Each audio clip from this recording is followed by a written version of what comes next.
For life.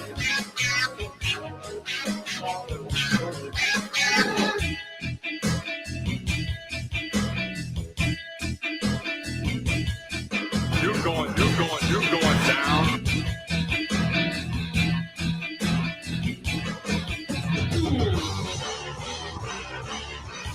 New world order.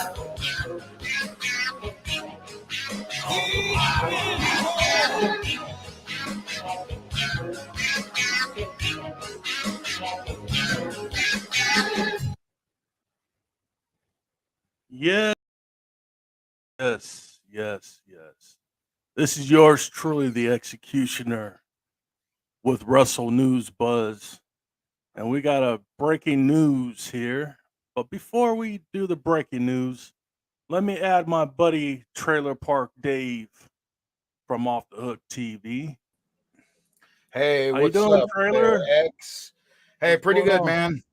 How you doing, brother? Oh man, I'm doing okay. I see that you have the thing in the background of what we're going to be talking about, Mr. Yes, Scott sir. Hall. Yep. Kind of Um, devastating, sad news about him.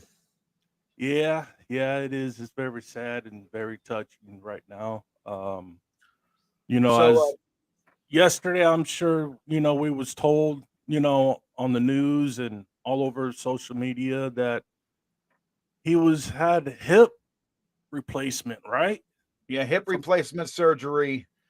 And I guess sometime yesterday, a blood clot broke loose mm, and caused basically a triple cardiac arrest or 3 heart attacks, to put nicely, oh or what my they call god. myocardial infarctions, heart Oh my problems. god. He Scott was put on Hall. he was put on life support yesterday. I think yesterday midday, sometime I think between I'm Pacific and this would be Eastern. So I think it was around noon my time, 3 p.m. Pacific, somewhere in that time frame. Right. Um, so what happened is he had his hip surgery and was going through recovery, and sometime in that process, a blood clot broke loose, hit his heart, and then I guess traveled into his lungs. Can't confirm the lungs part, but it did cause 3 cardiac arrests. He was put on life support, and then his family today was talking about pulling him off life support. Now, from what I've seen and heard through sources, unconfirmed by the family or any other media outlet yet, that he has passed. He was pulled off life support and he has passed. But we got to wait We're for a complete. We got to wait for a confirmation of that first. we're not for sure though. Yeah, Yeah. we're not 100% for sure that he has actually passed, but if he gets pulled off life support, from the stuff I've been seeing and all the buzz on the net, um, that's the end of Scott Hall.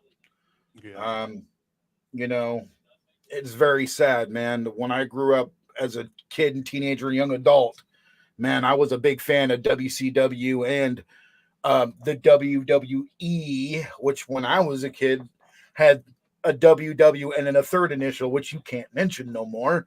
Yeah. But yeah, World Wrestling Federation. Can't use the initials because that was copywritten by the World Wildlife Fund.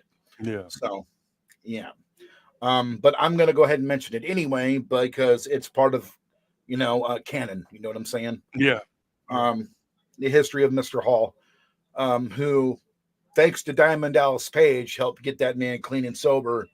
And up until the point where he fell and injured his hip, man, he was looking pretty strong. You Yeah. know, Yeah. for a dude 68 years old, he was looking pretty good, man. Yeah. You know, Yeah. He was the man. I mean, I remember when I was a kid, going to the Arc Arena here in Sacramento. Uh, a true story. I was in the back, trying to sneak in, looking around, see if I can find any superstars, and Garrity was like, "Hey, you need to get out of here." Well, here comes this big tour bus coming in, and I'm like, whoa, who could this be? And so, I just didn't pay no attention. I started walking, and all of a sudden I hear the doors open, and it makes that little loud noise when the door opens. It's like a bus, and it goes, Yep.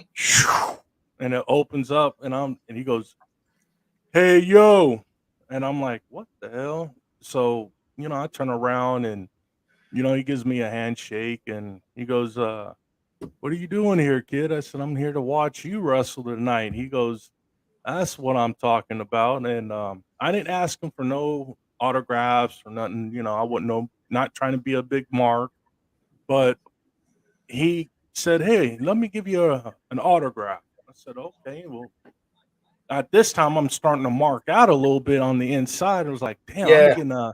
I'm getting a autograph from Razor Ramon, Scott Hall." So Right there behind me, Razor. yeah, so he gives me this autograph paper. He's tore off a piece of paper, gives me an autograph.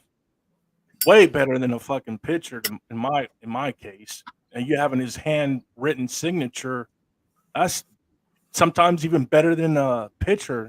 So That's gold right there. yeah. So and I'm mad at myself because years going up, things get thrown away, and the damn signature got thrown away. Yeah, It's it got not- lost. I've got about 1,000 of those in my lifetime that I've Oh lost. my god! And right now, I'd be like, I should have had that in a glass frame. Oh you yeah, know. glass case. But being a kid, you don't really think of that. But Yep. years later, you're like, fuck, you should have kept that. Yeah. But You have know any what? stories about Razor? Any best matches that you like? The one you were mentioning at the Arco Arena where he did wrestle Bret Hart, that was a really good match. As Yeah. as you alluded to before we started the cast, man. That was actually a really good match. And then Were you there when that happened? no, actually I didn't get a chance to go, man. I was actually somewhere else at that time. Oh, okay. And I wasn't allowed to go. I was in Sacramento, but I was over in where was I at that time? Roseville Road at my grandparents' house. Oh, And me and my granddad, because that match was televised, mhm. we actually watched it on his giant satellite dish. Yeah. So, but to make a long story short, man, that was one wrestler I never got a chance to meet. I did talk to him a couple of times online, said hey on Twitter and stuff like that. And just him saying hey back was pretty cool enough, Yeah. There's been a few wrestlers I have met. Telly. I have met Undertaker when he was younger, and he was actually in Michigan wrestling. Mhm. I'm trying to remember what promotion that was. It was before WCW. Okay. Was that And USWA or yeah, the USWA. Yeah. He was up there in Michigan wrestling, and young dude too, man. And I got a chance to meet him then. And I think he wrestled for Mid-South, I think too. Yeah.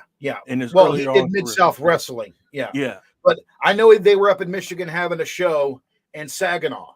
Okay. I think at the Saginaw Civic Center or something like that. It's a big building, and I was 19. And I wasn't actually at the show when I met him. I was actually at a coffee shop down the street, which I worked at, called the Red Eye Cafe. And he came in and actually grabbed coffee, and I actually got to meet him. And it was funny because during that time, he wasn't the Undertaker, right? I think he was like, what was his name going through? It was he had a few. He had Texas Red. He was going as Texas Red at that time. Yeah, either that or he was Mean Mark Callis. Yeah, Mean Mark. That's what it was. He's going as Mean Mark Callis at that time because that was his real last name. Mm-hmm. And so he came in and way before Undertaker and all that where he was in that persona 24/7, basically. Anytime there was a camera around, that was Undertaker. So this had to have been in the mid 80s. Actually, no, dude. It was 97. 96. No, 96. He was Undertaker already at this time because he joined the WWF because when I met him, he wasn't in character at all. Yeah, in 1990, Yeah, 89, 90, 1990. somewhere in there. Yeah. Okay. I was a teenager working at a coffee shop that a friend of Mhm. mine's mom owned.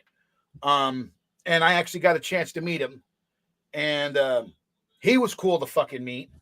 I met Hacksaw Jim Duggan. When I was a kid, my mom took us to Arco Arena. I think I was like 6 years old, 6 or 7. And they had just built that one that they're selling now, right? Right. No, that was under construction. They were at the old Arco, the Original first one Arco. that's now that's now the office building. Yeah. That was further set back over there in Natomas. That was there. I went to that one, met Hacksaw, Jim Duggan. We were actually ringside, and he actually kissed my mom, which was kind of weird. You know, it kind of pissed my dad off a little bit, but wrestlers. And I met him. Let's see, Superfly, Jimmy Snuka, got to meet him, and he was a cool dude. And then Ricky Steamboat, Steamboat, met him. Hulk wasn't there, but I think these were more mid card, guys before they would be considered mid card now, but they were considered top to me as a kid. You know what I'm saying? back then when they did 2 shows. They did one here and they did one in the Bay Area, and there were A and B shows, and there were probably the B show because the A show was somewhere else where the headliners like Hogan, Macho Man, that type of names. Yeah. But these dudes were there, and I got to meet them and watch them wrestle. I think it was like 45 minutes that they wrestled. And then they had some stuff in between, Some of them were like now what I mean by 45 minutes, the main dudes I went to watch, right? They total time they were in and out of that ring was about 45 minutes. And then they had some like squash shit in the middle of no name people who I never gave a shit about as a kid. You know what I'm saying? Right. So it was like, I think it was an hour and 30 minutes we were there for the whole thing, start to finish. And then afterwards, you go out front and there's a table set up where they had like, I think some merchandise, not a whole lot, but it was kind of like a meet and greet, where you'd pay and you can get their signatures and whatnot and, shake their hand and everything else. And my mom actually got a picture with Hacksaw Jim Duggan. So.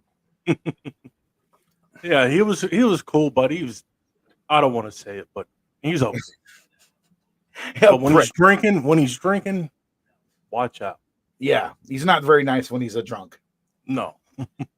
That's just like I met the Iron Sheik in downtown at the Memorial Auditorium. See, back in, I want to say mid-90s, there was this promotion called the NWC that would come down, and they would have all the legends and even some of the current ones that was wrestling out here through the Bay Area. They would show up, and when I was a kid, I used to like the Sheik, man. That camel clutch used to put people. He come out of the car, and he's wearing a San Francisco 49er beanie on, right?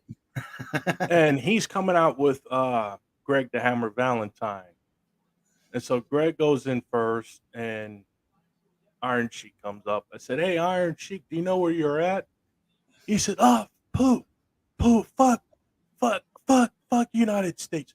Pooh." I said, "Well, you got the San Francisco 49ers beanie on." He takes the beanie, he slams it down. He goes, Pooh. And then he grabs it and walks into the building. So, and it was funny, though. What most people don't know about the Sheik, man, is he was actually security for, I think, the Abdullah, or the ruler of his country. Sultan. Yeah, the Sultan. The original Sultan. Yeah. Yeah, he was fucking security for that guy, man. He was actually considered special forces, and most people don't know that about the Sheik. He was military for that country for a long time before he got into wrestling. Yeah. So that was a dude you really didn't want to screw with in real life, because that was a badass. He was a legitimate badass. Oh yeah. That's a dude that could kick your ass in or out of the ring. Yeah, it's not just a show. He's a legitimate badass. Yeah, he was strong. He was strong in his weight. Oh man, those friggin' weights he used. Yeah, and did that shit like this. over his head, that like helicopter move, dude. Not too many people could do that. No, upper body strength. You got to have a ton of that, and arm Yeah. strength just to be able to move those things without hurting yourself. You know, And he did was it in like it good was shape. nothing. Yeah, Yeah. he was in good shape. And you think where Kurt Angle gets a lot of his shit from? Yep. You know, I mean, shit. Yep. But yeah, man. So back to Hall. When I was growing up, as a teenager and a young adult, watching them on WWF and WCW, and he was the founder of the NWO, co-founder, not the founder. Him and Scott Hall. Scott Hall. Yep. I mean, Razor Kevin Nash, I meant. Kevin Nash and Scott Hall were actually the founders of it. And those guys were like brothers, even in and out of the ring. I know I'm going like this, guys. It looks like I'm giving the middle finger. Sorry, it's my background, so I'm not flipping anybody off. But they were like brothers, you know what I'm saying? So I know it's going to hurt Nash a whole bunch, you know what I'm saying? And Yeah.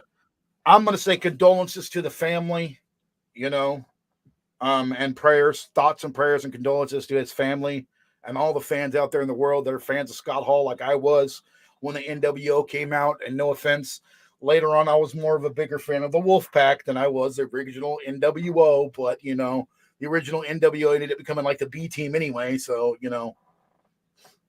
Scott Hall ended up becoming, the Wolfpack, and childhood memories, man, and young adult memories. You know what I'm saying? Yeah, yeah.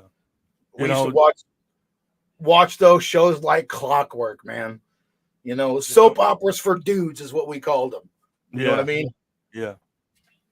That, we'd always flip back and forth on channels. Sometimes we had two TVs running. One had WWC on, and the other had WCW. And my friends were like, how in the hell can you watch both of this shit at the same time? Because you're watching one, and all of a sudden you'll glance over here, see a killer match, and then all of a sudden you see a killer match here. Yeah. Sometimes, the NWO does a lot of lip service, So sometimes during all that talking, you're over here watching this, and listening. Well, during that time, WCW was beating WWE at that time. Yeah, and the ratings war. And the one thing I think that actually helped save WWE during that time was actually Degeneration X. Oh yeah. Those guys, I think it was originally just China, Triple H, and Shawn Michaels, right? And the Road Dogg. Yeah, and Road Dogg. Those were the ones that actually were helping save WCW. I mean, WWF, not WCW. I'm sorry. Doesn't matter because they're both owned by the same company now anyway. Yeah. But, it was just one of those things growing up watching him, and admiring him. And the thing I used to love, man, he used to do it in WWF is take that toothpick out and flick it at your dumb ass, right? That was one of Scott Hall's character things. Just take it out. Fling. Yeah. The whole attitude he had. His mic skills were awesome. Oh man, and the swagger he had, even though he was a heel, as one of the outsiders, he had swagger. He was one of those dudes that commanded his room. You know what I'm saying? Even though he was kind of like not a face but not a heel, more heelish than face, but he could be both at times. It just depends on his mood and the booking and things. But it was pretty cool watching him because, sometimes you admire the bad guys as a kid just as much as you admire the good guys.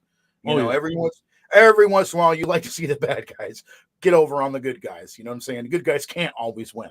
It doesn't work that way, But it was cool to watch him and, Nash get in there and mix shit up, And the shitty part, I guess, for me is, now this situation and knowing now part of my childhood is gone. It's in the books, It's kind of sad to watch the people you admired growing up with as athletes, or maybe even not really athletes, just entertainers in general, are falling by the wayside now more and more. Yeah. You know what I mean? Yeah. I mean, just not that long ago, we lost, quite a few good, superstars that were legends. Like for an example, you had guys like God, who was that? Just recently died. Paul Orndorff. Mr. Yeah, yeah, Wonderful. yep. He, guys like Dusty Rhodes and Roddy Piper. They were those guys. Yeah, those are the wrote, dudes I grew up watching as a kid, man. and they wrote one of my good storylines. oh yeah, one of my favorite characters, man. And people always wondered why, because I'm going to be blunt with you. Racism was a big thing back in the day. Okay, even in that sport. Mhm. So the few black dudes that were in there, one of them was Junkyard Dog, man, and that was a dude I thought was cool as hell. He came out with Another One Bites the Dust, and the coolest match I watched him wrestle was with George the Animal Steel, where that dude would actually tear the cover off the ring corner, Right. that the turnbuckle cover. He would rip that thing off with his mouth, and watching George the Animal Steel and Junkyard Dog mix it up in the ring, that was like one of the coolest things I saw when I was a little kid, So things like that, you know what I mean? Like the old school stuff, Mhm. before Wrestling. wrestling. Yeah, that's what my granddad called it, wrestling. Not wrestling, because my granddad, I was like, Granddad, well, what's the difference between wrestling and wrestling? My granddad said, wrestlers are in the Olympics. Wrestlers are these dudes you watch on TV right here. Because my granddad my granddad was the one that got me into wrestling, okay, or wrestling as he called it. He had a satellite dish, and we would watch wrestling from all over the world. Even if you couldn't understand the language, wrestling's wrestling, right? That's how he looked at it. So one of them was Glow, Gorgeous Ladies of Wrestling, back in the 80s. Eye candy, as Grandpa called it. Yeah. We watched shows from Japan, Yeah. Mexico, and a bunch of other countries, even some from Europe. I was like, what's all this? They're speaking French. I don't speak French, but my granddad's just like, just watch, man. It's cool.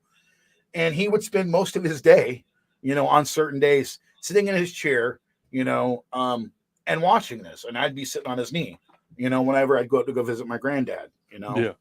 And they had this big, cool TV. There was a projection unit that came out of like this giant cabinet that was sitting in their living room. And so what was really cool, man, is that they had, my granddad had like these knickknacks super glued to it. Mm-hmm. Stuff he collected, he would actually glue down to the table with hot glue.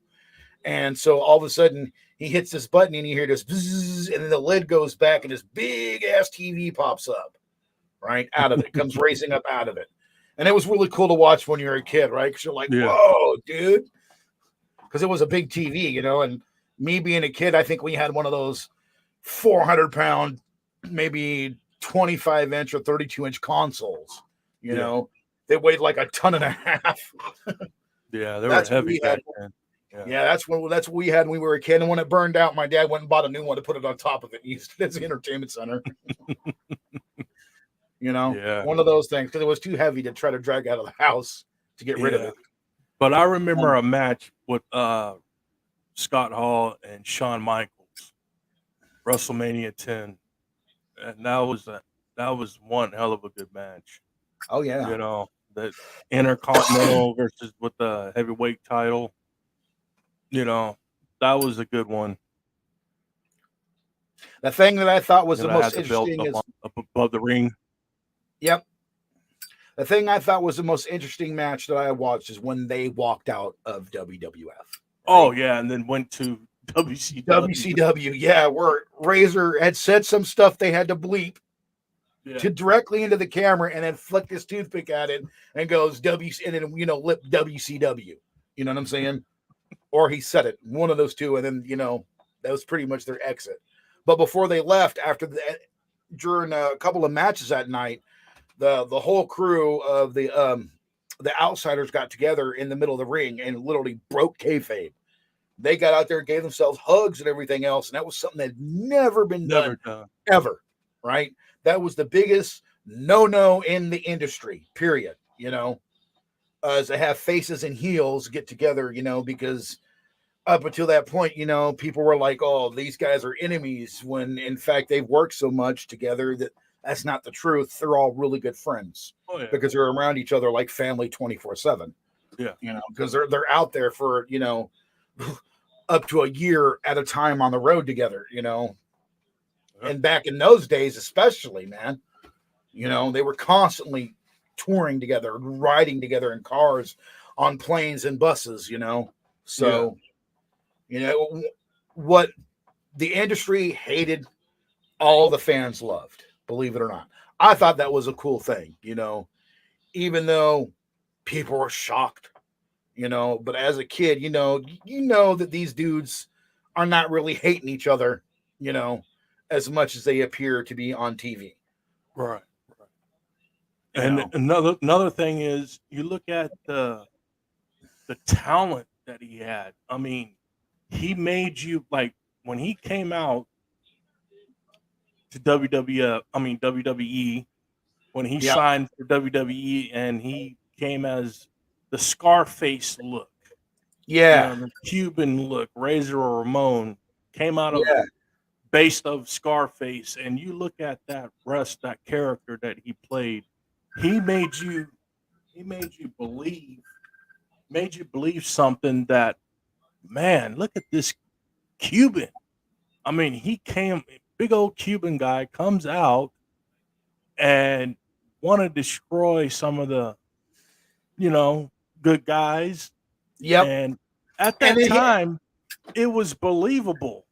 Oh yeah, and then he had that Brooklyn accent on top of it, right? So it kind of like Spanish Harlem style, on top, mixed with Brooklyn, like the hey yo, you know, that sounded real Brooklynish type. You know what I'm saying? From like New York, you know. So yeah, he had that whole kind of like mixture of like mafia, you know, a little bit of Latin flavor in there, maybe a little bit of Italian, a little bit of New York, Brooklyn in there, all thrown together into a Cuban.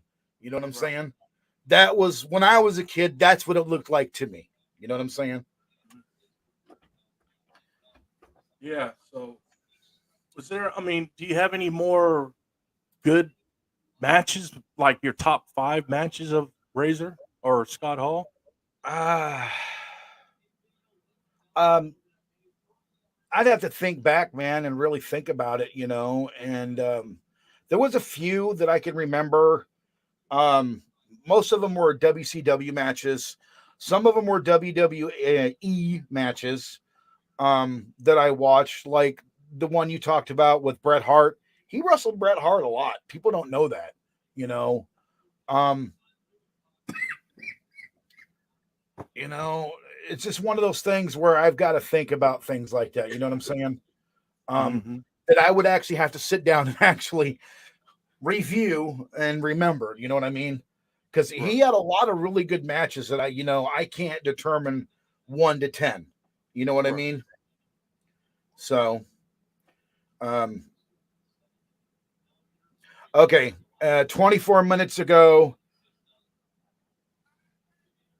Okay, WWE legend Scott Hall to be taken off life support. So I guess he's been taken off. USA Today 24 minutes ago. It's about the time I think we started the podcast. Yeah. Let me make sure. WWE Hall of Famer. Yeah. Allow ads. I hate it when they do that junk. Instead of getting to the point, they want to add a whole history before they get to the point. Yeah. So basically, they're talking about him being pulled off life support. He's on life support. His family's made the decision to pull him off life support. Kevin Nash, Scott Hall's family will end his life support, and that was listed 3 hours ago. 11 minutes ago, I'm actually reading headlines right now, and it says inside Hall of Famer, fell and broke his hip, leading to his surgery, which basically has ended his life. So yeah, the latest update came 24 minutes ago that he has been pulled off life support. So kind of sad, but like I said earlier when we started the podcast, he there's already speculation he's already been pulled off and has already passed, but that's unconfirmed. Waiting for confirmation of that. And sometimes that news gets out slowly because of grieving family. Yeah. You know, Yeah. no one expects to lose a loved one like that. You know, look at right now, they're probably calling up, like Kevin Nash, people Yeah. like that, his close friends and family to let them know Yeah, that notify all them first, and then yeah, details will start flooding in. If I get on my Twitter feed, because I follow a crap ton of wrestlers on Twitter. If I get on there, it'll probably break there before anywhere else, before mainstream grabs a hold of it. yeah, But like I said, I've gotten unconfirmed reports that he's already gone. Yeah. But I can't say for sure. yeah, we don't know. Because you know how rumor mill is. I'm waiting for the actual confirmation. Unlike you, I never got a chance to meet the guy. I just go off of what I've seen, what I've read, and what other people have told me that even during his worst times, he was still a pretty decent dude. Yeah, Fans, what Yeah. I mean? I can't say about the people he worked with. I can't say about family members. But, I'm one of these people, I'd rather focus on the positive than the negative in someone's life. You know what I mean? He was an entertainer. Entertainers have their issues sometimes with substance abuse. You got to understand that wrestlers, including UX, put your body through a shit ton of injuries and pain for entertainment, man. In my opinion, wrestlers are stuntmen. That's what they are. They're professional stuntmen that do a lot of crazy and dangerous shit in the ring, and they get hurt. And sometimes their touring schedule doesn't allow them to properly get treatment or to heal up, especially back in the day when they ran rigorously and they were basically living from one gig to the next. Okay. Yeah. Before Hulk came in and made a big change to the industry through merchandise and things like that and licensing and things like that. A lot of people don't know that was Hogan that did all that for the wrestlers, and helped them get guaranteed money. This was before all that stuff, so a lot of them, to help with that pain, would turn to drugs and alcohol. Yeah. Alcohol sometimes to wind down, because you're hurting. You need to wind down and try to relax your body. So they would turn to narcotics, downers and pain pills just to help them manage that hurt and that pain, man. Oh yeah. Yeah. It takes a big toll on you, man. Oh, that's why why do you think some of these guys do drug overdose? Yeah. They die of heart failure and stuff like that because they're literally slowly killing themselves over time. And, so instead of focusing on all that part of his life, I focus on, dude, you got cleaned up. You got sober, man. Diamond Dallas Page and Jake the Snake both help you find you again, Mr. Hall. I wish I was able to tell him that in real life. You know what I'm saying? Hey, not the fact that the man's gone. At least he went out with a bang. Oh yeah, and his family's going to hear this if they get a chance. If they're for some ungodly reason they stumble across our podcast, his family, just know, man, that your brother, father, mother, your brother, father, cousin, uncle, whatever. Okay, your granddad, maybe Scott Hall. Just know that people out here that were fans of his understand, that people's lives go through ups and downs, right? And I'm glad that he was on an up slope before his life came to an end, or before this part of his life happened to him now. Yeah. That he had come over and come out of that horrible addiction he had been fighting with for many, many, many since the 90s that I can remember, right? That's a long time, to be beating your body up with substance abuse. Yeah. He got cleaned, and sober. He was looking strong and healthy as then I've seen him in a long time, man. Like what he looked like before his fall and his hip injury when it confined him to a wheelchair, man, he was looking strong enough. I thought the dude was going to get back in the ring.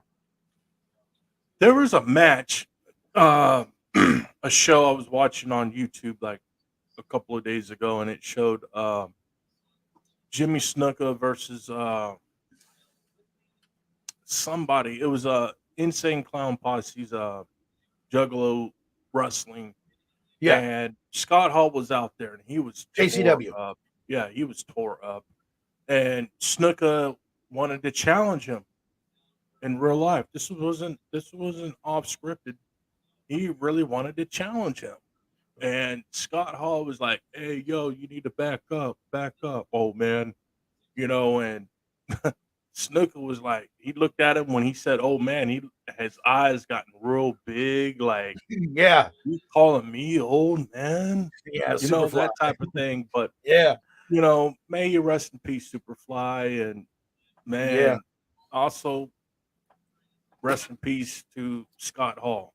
yeah, man. It's not confirmed yet, Nope. but when you pull the plug, we all know what happens. It's only a matter of So time.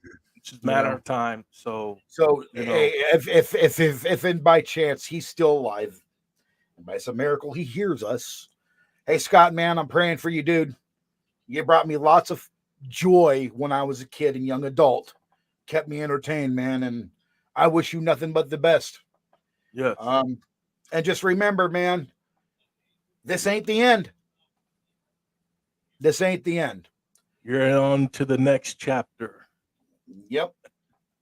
You're up For there real. with all the other greats are. So Hey, man, I can't wait to see that match.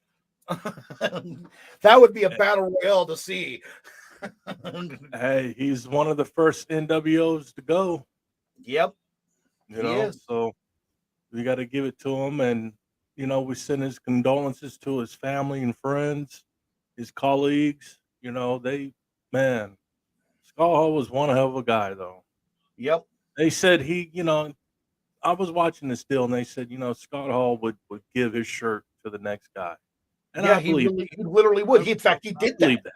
You know, he literally did that too. Yeah. He for was actually, for in real life, he actually did that for someone. He Yeah. actually gave the dude his shirt. Off of Yeah. his own back. A lot of people don't know that too. No. The guy was actually a real giving and caring dude off camera. You know what I mean? Because a lot of the stuff these wrestlers do, guys, is an act. Okay. Yeah. This is a real human being I'm talking about. I'm not talking about a wrestler at the moment, and I'm not talking about some legend. I'm talking about a human being, that we call Scott Hall. He actually did do a lot of good things for people that, never made news, never made headlines because of his persona. You know what I'm saying? And people don't know that. And when he had that down and out, other wrestlers were like, look, dude, you helped me out way back in the day. Let me help you out now. Like Snake, man. Him and Diamond Dallas Page, man. And DDP, when he got into wrestling, was already an older dude. If it wasn't for Scott Hall, Diamond Dallas Page wouldn't be who he is. No, not at all. So, I mean, DDP and Scott Hall, owed a lot to each other. You know what I'm saying? And that's why I wholeheartedly believe that DDP helped Scott Hall find himself again, man. Like, if you look at my montage in the background, you got WWF. That's what it was. NWO over here. And then Scott Hall right here, on this side of me. That's a strong looking dude right there wearing that coat and that white shirt. Look at that face. That's a healthy man. That's a man who has found his life again. He's found peace and love. He's recovered back to happiness in his world. You know what I'm saying? That's the Scott Hall I want to remember. I don't want to remember the messed up looking dude in the wheelchair that had to beg online through crowdfunding to be able to get a surgery. You know what I'm saying? Here's another thing, you wrestling fans, just because you see your favorite wrestler on TV doesn't mean he's a multi-millionaire. There's a lot of things that comes up with that. Some of the guys, party their money off. Some of them weren't getting paid right. Not trying to knock off the business, but truth is truth. Yeah, like TK, like my buddy Godfather TK, the Tonga kids say, TK all day. You know, the truth sets you free. You know, Yep. you got to speak the truth, keep it 100. You know, I just like I was actually I'm trying to remember who that was, man. Mick Foley had said back in the day, you know, that he was living off raw potatoes and tuna fish, you know, getting from one gig to another just for that protein. You know what I'm saying? Yeah. And that at the time, that wasn't because he was frugal, because let's face it, man, Mick Foley was the most frugal dude in the business. He made a career off of, you know, finding the cheapest digs to save as much money as he could. He would sleep in hotels, and even homeless people would go, no, dude, you don't stay there. Most frugal dude in all of wrestling, even now, I will say. But even he struggled, man. You know, and they didn't pay. Let's be honest, they don't pay you for shit sometimes. It depends on where you are in that roster, in that how bracket, you get paid, right? I mean, so if you're like a mid-card dude, you may make enough to make it from one gig to the next. Gas money, food, and hotel. Yeah. That's it. You know what I'm saying? Your life is going from one arena to the next, literally. Well, back in the day, you get paid $25. Oh, yeah. And sometimes if you were lucky, 50. Yeah, and these guys had to go 300 miles. And you get paid and a lot of times they would take all that money and combine it into one pot, right? Yeah. They would share food with each other, share hotel rooms with with everyone in their group, share a car. You know, like I remember hearing stories about wrestlers that talked about this, where they, you know, these big motherfuckers all cram into little compact cars. You know, like a Geo Metro or, you know, a Ford little Festiva car, you know, just to get from one place to the next. Where remember hearing Scott Hall actually talk about this, where him and two other wrestlers were in this car, and they were big dudes. They were so heavy that the ass into the car was dragging. You know what I'm saying? Because of all their gear and everything they had to throw in it. Yeah. You know? And then he said that they didn't even have enough money to book a hotel. So they went to the next venue and actually slept in the parking lot.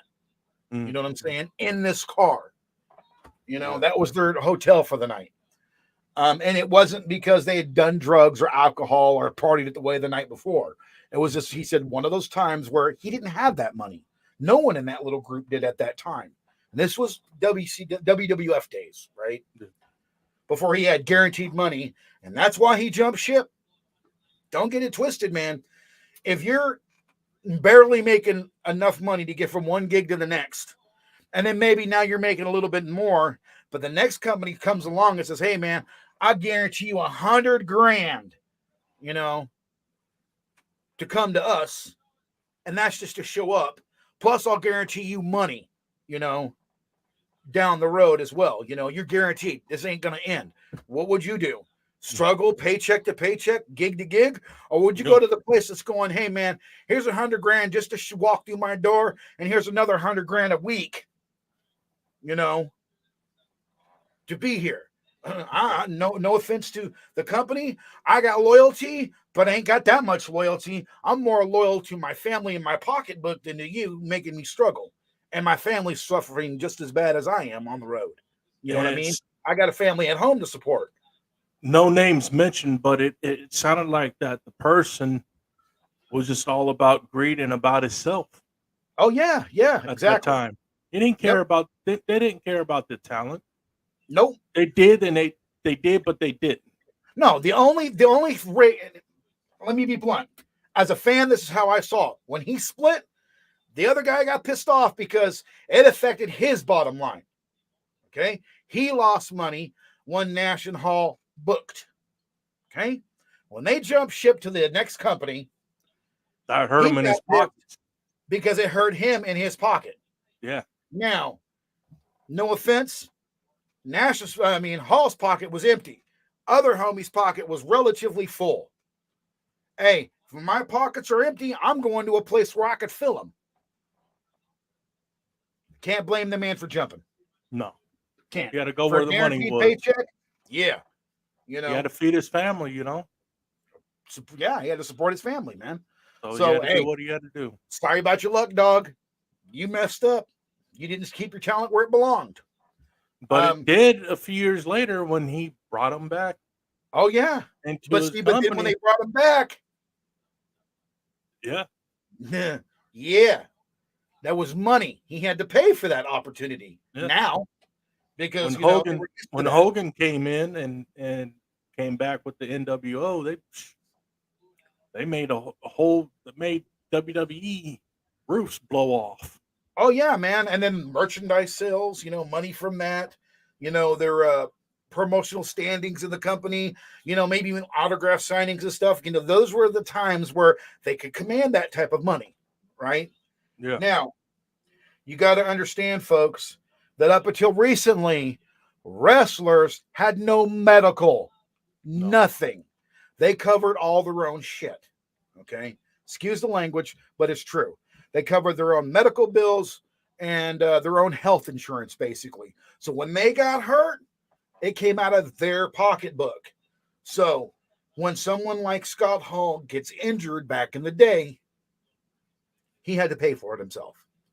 Yeah. WWF or E didn't have a wellness policy then, or if they did, they didn't really use anything with it, only in name. They didn't help you with your medical costs or your medical expenses. Well, When thanks you to got Jesse hurt, Ventura for that, though. oh yeah, I He's the know. one I really put the issue on for that. Oh yeah, and then Dr. Omani from get this, man, from Modesto, California, the dude that had found CTE.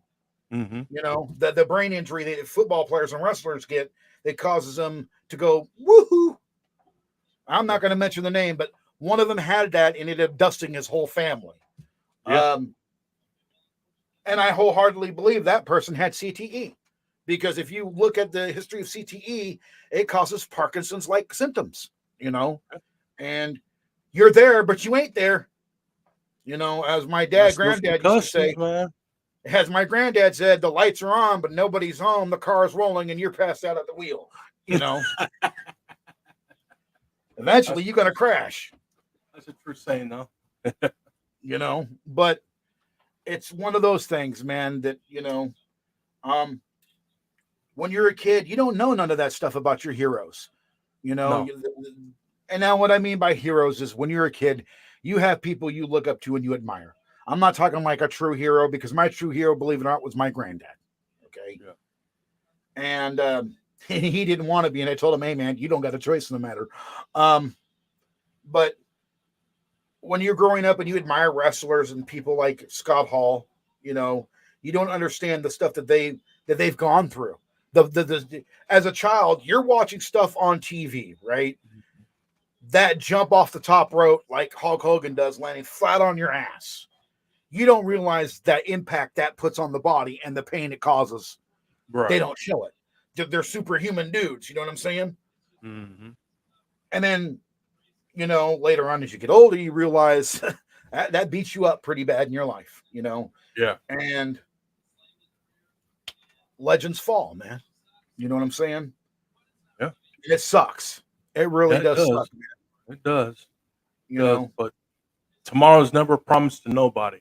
Not even today. Not even today. Nope. Not even the next 5 minutes, 30 seconds. Nope. It's not promised. So tomorrow's not promised.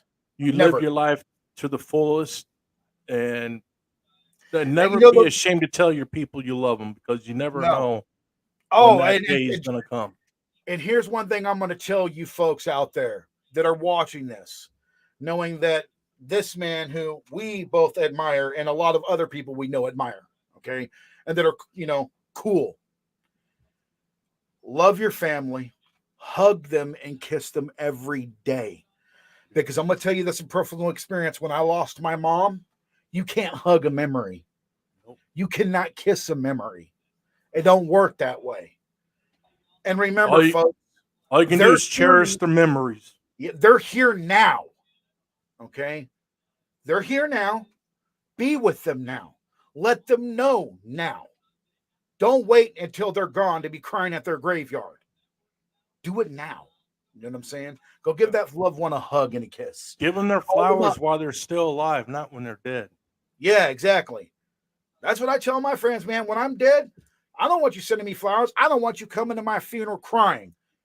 Go have a party. Go to a buffet. Chat out like I would, man. Smoke a bowl. Have a drink. You know what I'm saying? Yeah. Whatever your pleasure is, do it. Don't cry for me. I'm on the other side. Ain't no pain, ain't no suffering, ain't no bills. I'm good. Don't cry for me. He said, "Ain't no bills." No, man, there ain't. Ain't no bills to be paid on the other side. You know, don't cry for me. When I go, that's how I want it to be. Rejoice that I'm gone. Don't mourn it. Be happy about it. Yeah. You know, Celebrate. I've lived my life. Yeah. You know, my time was up. I had to go. Okay, cool. I'll meet you on the other side when you get there. You know. Yep. Well, And I'm about to wrap this up. Trailer Park. Yeah. It was good talking to you about with Scott Hall, man. I mean, we're sad and mourning about the loss, but we're not for sure yet. No, and let me do a quick update. See. Okay.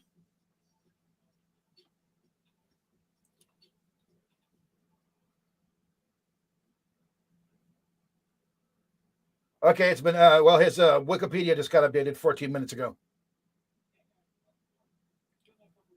He's dead, according to Wikipedia. Damn. Scott Hall Wikipedia updated 14 minutes ago, where it marked his death as March 14th, 2022. You know, right now, I know this anybody can edit Wikipedia. I know this is going to be kind of off, but I think we need to do a 10 bell count for Scott Hall. So yeah, give it a second. I'm going to pull up and we can do a 10 bell count, you know, for Scott Hall. Give me 1 second, you guys. Yeah.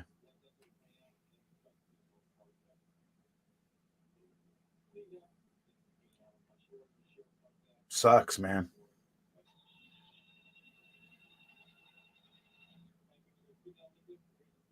Okay. It really does. Here we go.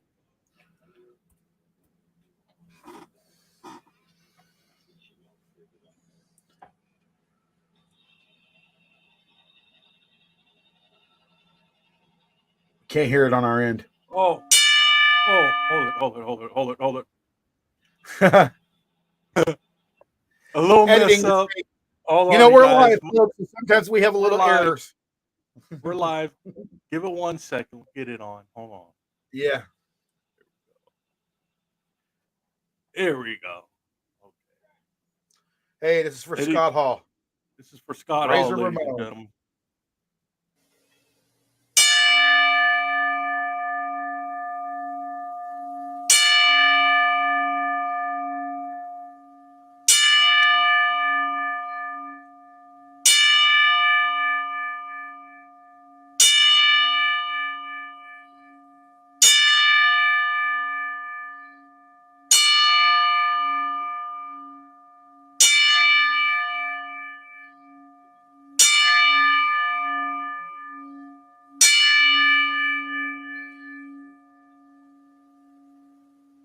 May you rest in peace, Scott Hall. Hey, yo, Scott Hall, that was for you, brother. You know what? This is an epic breaking news from Russell News Buzz. Yours truly, the Executioner. Yours truly, the Trailer Park Dave. Trailer Park. And we want to say rest in peace. Send our condolences to Scott Hall, a.k.a. Razor Ramon, a.k.a. NWO. Yours truly. New World Order. We'll see you on the next Russell News Buzz. God bless y'all and be safe.